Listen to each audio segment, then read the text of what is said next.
On Tuesday, May 10th, 2022, deputies with the Polk County Sheriff's Department, along with members of Fire and Rescue, responded to a call at a derelict home located at 6720 South Orange Blossom Trail in Davenport, Florida.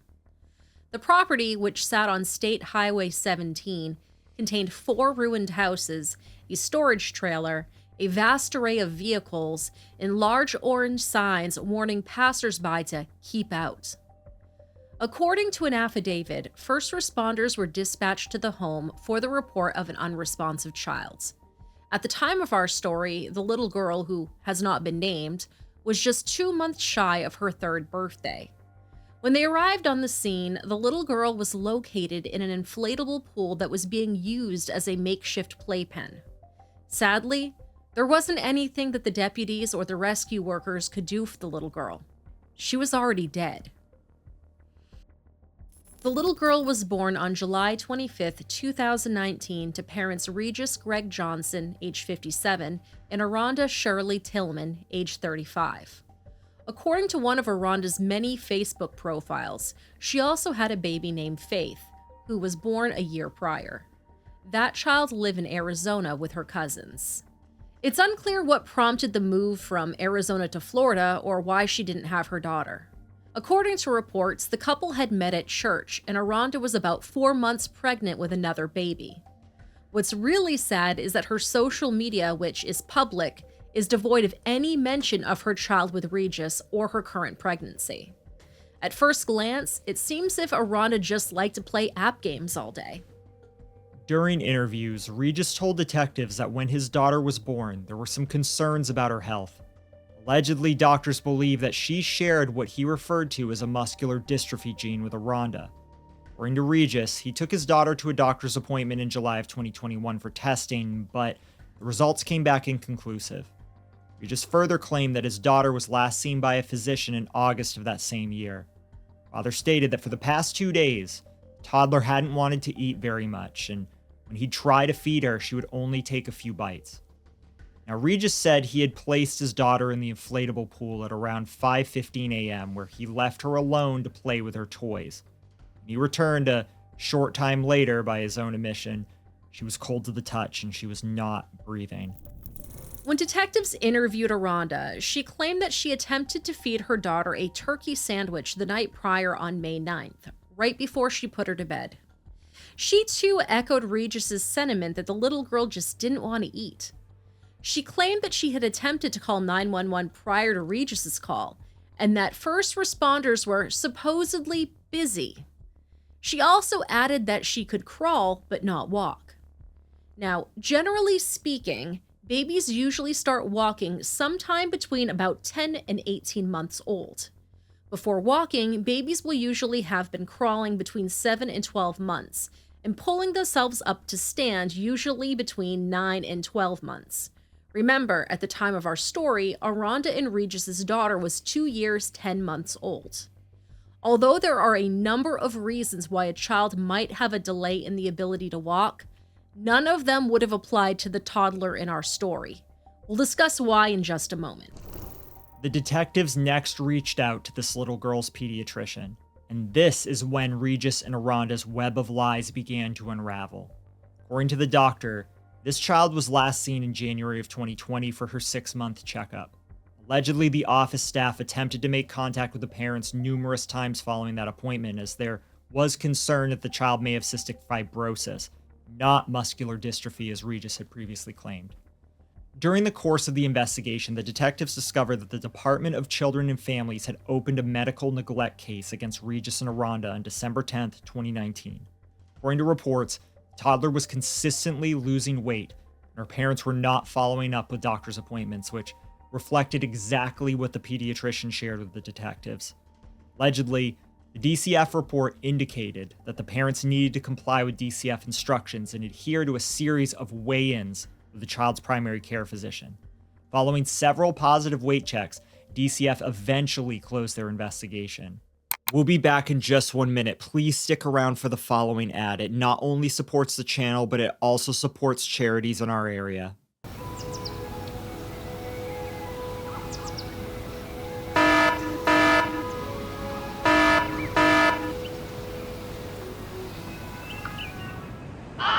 This week's episode has been brought to you by Morgan & Morgan, America's largest injury law firm with over 1,000 attorneys operating in all 50 states.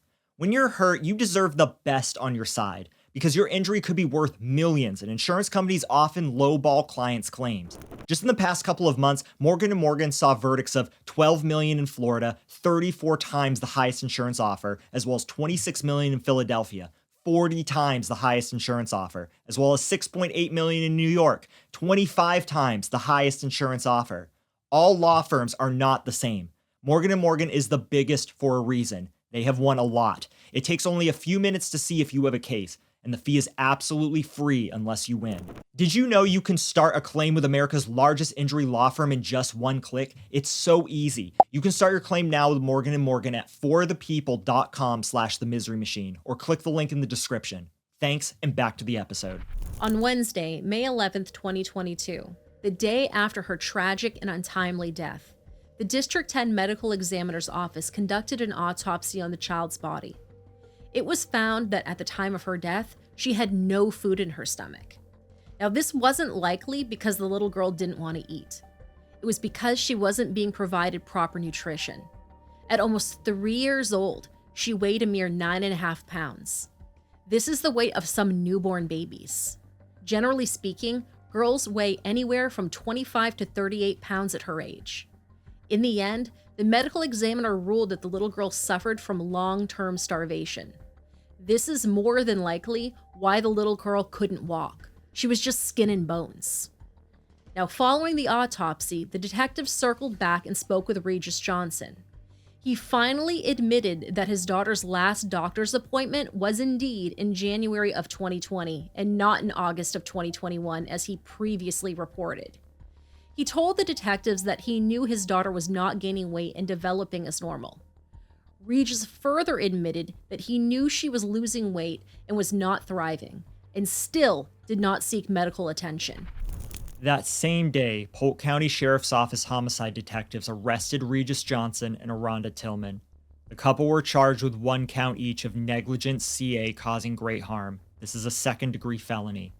Regis and Arhonda were transported to the Polk County Jail where they're currently being held without bond. On Thursday, May 12, 2022, a third arrest was made in the starvation death. Regis's brother, 64-year-old Frank Robinson, was taken into custody on 1 count of negligent CA causing great harm and 1 count of failure to report CA, as he was an adult in the same home. This is a third-degree felony. According to reports, Frank lived with the couple, he was aware of the abuse, he did absolutely nothing to report or prevent his niece from being starved to death. During a press conference held the same day, Polk County Sheriff Grady Judd shared the following message while standing in front of 2 stacks of colorful children's toy blocks. Thank you, ladies and gentlemen, for being with me today. We have to talk about something that's just horribly sad. And I want you to think about this. I want you to understand that each of these blocks represents 1 pound. We started an investigation where a child was starved to death, died of long-term starvation. And what shocks our conscience is nothing in this world is more important to us than our children, in their growth, in their ability to thrive. They're the most important, precious thing in our life. They're innocent, and they depend solely upon us for everything. The point of the colorful toy blocks became clear after Sheriff Judd used them to illustrate how heavy the little girl was when she was born, how much she weighed when she died, and how big she should have been at her age. So this little girl, this baby girl, was born at 6 pounds and 10 ounces. 6 pounds and 10 ounces. This baby, when it died, weighed 9 pounds. This baby should have weighed 32 pounds. This baby was born on July the 25th, 2019. Between July the 25th, 2019, and when they took the baby to the doctor in January of 2020, the child had gained 3 pounds, was thriving. Listen closely to what I'm going to tell you. Between January the 2nd, 2020, when the baby went to the doctor for the last time, and May the 10th, 2022, which was 2 years and 4 months, that sweet baby gained 1 ounce. 1 ounce. So the baby should have been 32 pounds. The baby should have been talking, putting sentences together, asking questions, telling that my diaper needs to be changed, running, jumping, and playing. When this baby died on May the 10th, she couldn't stand. She couldn't talk. She couldn't walk. Next, Sheriff Judd dramatically swiped the stack of colorful toy blocks from his podium, the larger stack that represented how much the little girl should have weighed, and displayed the pictures of the monsters who allegedly neglected her to death. Got to be this big because of these people.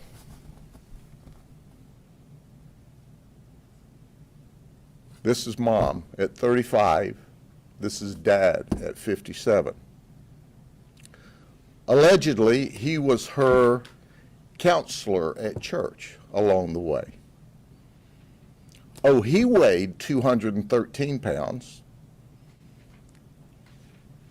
Arhonda Tillman, mom, weighed 144 pounds. Did I mention to you that she's pregnant? According to what she says, about 4 months pregnant. There was food in the house.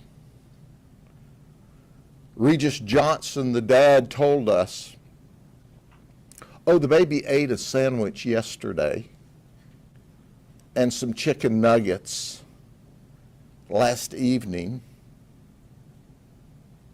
and drank. Well, that's just a bald-faced lie. When we did the medical examination, that child had 0 food in her stomach and only slight traces of fecal matter in the intestines. The child suffered long-term starvation. Next, the sheriff compared the little girl's condition to that of starving children in Africa depicted in the Christian Children's Fund commercial starring Sally Struthers that you may remember from the late 80s and early 90s.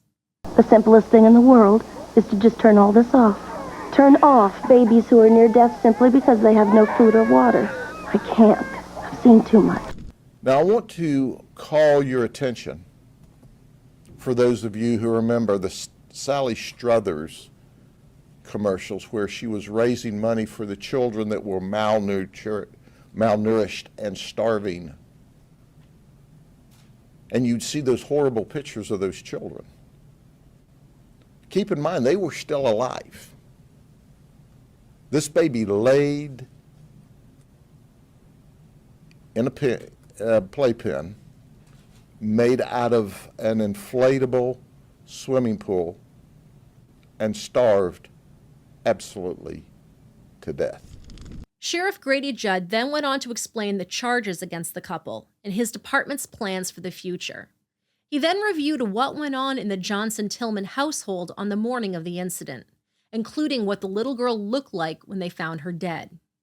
Regis works for his brother at a business called First Class Car Getters on Highway 1792 between Haines City and Laufman, and that's allegedly where they lived.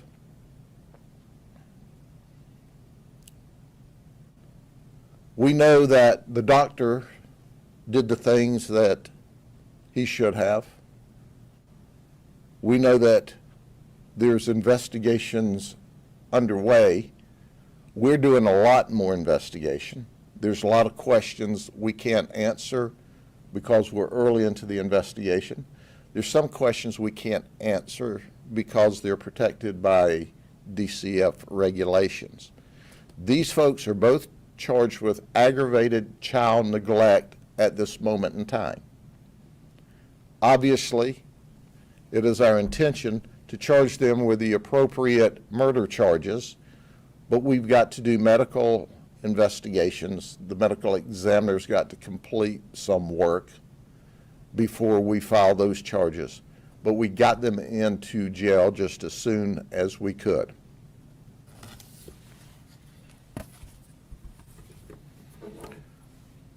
The baby didn't thrive because they wouldn't take her to the doctor.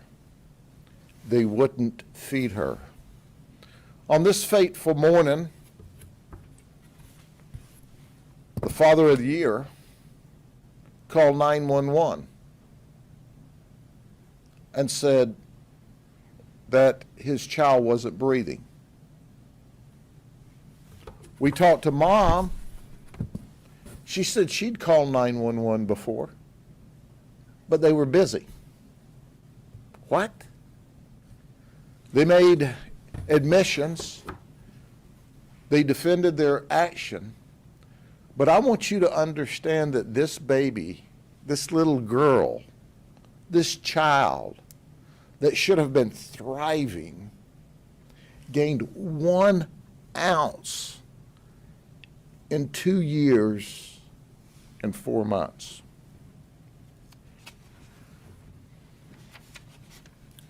If you can imagine looking at such a heartbreaking sight, basically it was just bones and skin. Sheriff Judd then asked an important question that I'm sure most of us are wondering. How did no one observe this child in the condition she was in?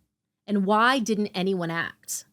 There aren't adequate words to explain our frustration and our sadness, but our folks are going to do a complete and thorough investigation, and we're going to lodge all of the charges that the law allows against this mother and father, against these murderers who starved this child to death. We're going to lodge all the charges that we can, and the investigation's still underway because we have probably the same questions you do. Did no one else see this child in this condition? That's under investigation at this moment in time. This child just didn't get sick and pass. People had to watch this child who should have been up running and playing and talking to mama and dada. And, you know, I've got a 2-year-old grandchild and a 3-year-old grandchild that are thriving and happy and climbing all over us when they're with us. And this child couldn't talk, couldn't walk, couldn't communicate. There aren't adequate words to express my frustration. In the wake of the toddler's death, Terry Saunders, CEO of Heartland for Children, shared the following, and I quote, "This is a case of why a strong child welfare system with a stable workforce, adequate resources, services, and support is so important. There are still a lot of questions that need to be answered to understand the full picture." Heartland for Children is a community-based care lead agency which contracts with the state to place kids in foster and adoptive homes. Like in many cases that we cover, there haven't been many updates in the media on this. Most outlets stopped reporting on the story in 2022. We ran a few searches on the Polk County Sheriff's Office inmate list and found a few bits of information that might be worth mentioning. Arhonda Tillman is currently being held in the Central County Jail. Currently, her charges include aggravated CA, battery, and aggravated manslaughter of a child. She was also indicted by a grand jury for first-degree murder. All 3 charges have a disposition of incompetent to proceed. There's a 4th charge of aggravated manslaughter of a child that's listed as a duplicate, but it's unclear what happened to the baby that she was carrying at the time of her arrest, but I hope that it got the care that Sheriff Grady Judd mentioned in the news conference. Regis is also being held in the Central County Jail. He was indicted by a grand jury for first-degree murder, aggravated manslaughter of a child, and aggravated CA battery. He also still has his original charge of negligent CA causing great harm. Frank Robinson, on the other hand, was released on $11,000 bail for his 2 original charges. It also appears he's subject to GPS monitoring. As this case develops, we'll keep an eye out for updates as they become available. If they become available. In closing, we'd like to focus on one point that Sheriff Grady Judd has touched on many times in many of the cases that we've covered. And that's the fact that if parents don't want their child, there are resources available for them, such as safe place locations, fire stations, social service facilities, and many more. According to Nikki Daniels, who is the Associate Director for Champions for Children in Tampa, neglect and abuse often happens when parents are isolated and struggling to bond with their children. In addition, the stigma surrounding asking for help can keep people from reaching out. She said, "Our belief is, and the research shows, that if you are attached and bonded with your child, if you have love for your child, you're not going to hurt your child, and you're not going to let anyone else hurt your child." Her organization offers a variety of services that range from things from like parenting classes to child development classes and bonding activities. As always, if you see something, say something. Frank Robinson saw something, and rather than call 911 or feed that baby, he turned a blind eye and let her die in a kiddie pool in an abysmal property. She'll never get to see her 3rd birthday, go to school, or learn to ride a bike. All because of the actions of 2 individuals who were supposed to care for her and an uncle who couldn't care less. Don't be like Frank. Well, I can tell you as a Christian, the only solace I get out of this whole thing is this child's no longer starving or sick, but that she is in the arms of Jesus, where as Christians we believe she's well and healthy again. And what would heaven be like if you didn't have children?